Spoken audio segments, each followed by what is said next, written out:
Hi, hello, welcome to MedTube. Today we are going to discuss about coronary circulation. Coronary circulation is the circulation of blood in the blood vessels of the heart. Now let's see the quick diagram. This is the superior vena cava and this is the inferior vena cava and the aorta, and these are pulmonary arteries.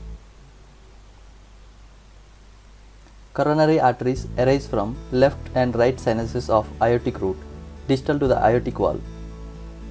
Within 2.5 cm of its origin, the left main coronary artery divides into the left anterior descending artery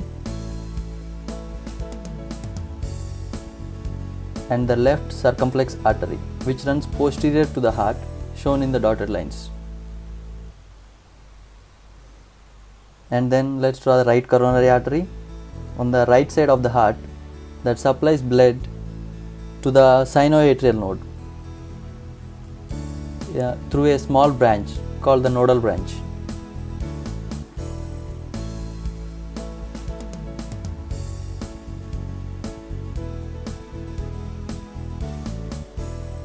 The right coronary artery gives a small branch on the anterior side called right marginal branch.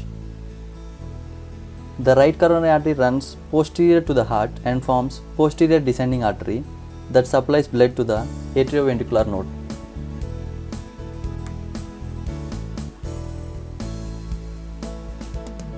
And these are the partitions.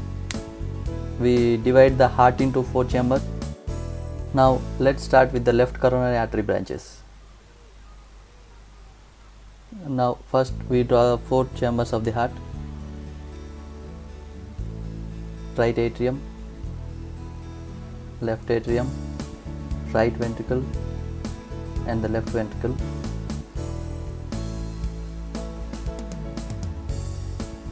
The left anterior descending artery that runs into anterior interventricular groove,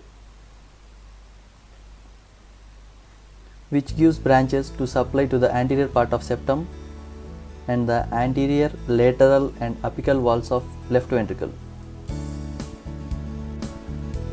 The left circumflex artery that runs posterior to atrioventricular groove, which gives marginal branches that supply to the lateral, posterior and inferior parts of the left ventricle. Now let's discuss about right coronary artery. This is SA node and the AV node, the 4 chambers of the heart, right atrium, left atrium, right ventricle and the left ventricle.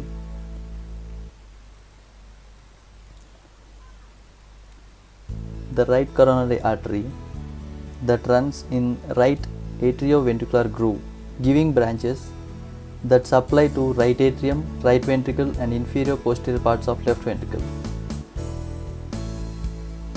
The posterior descending artery runs in posterior interventricular groove and supplies to the inferior parts of interventricular septum.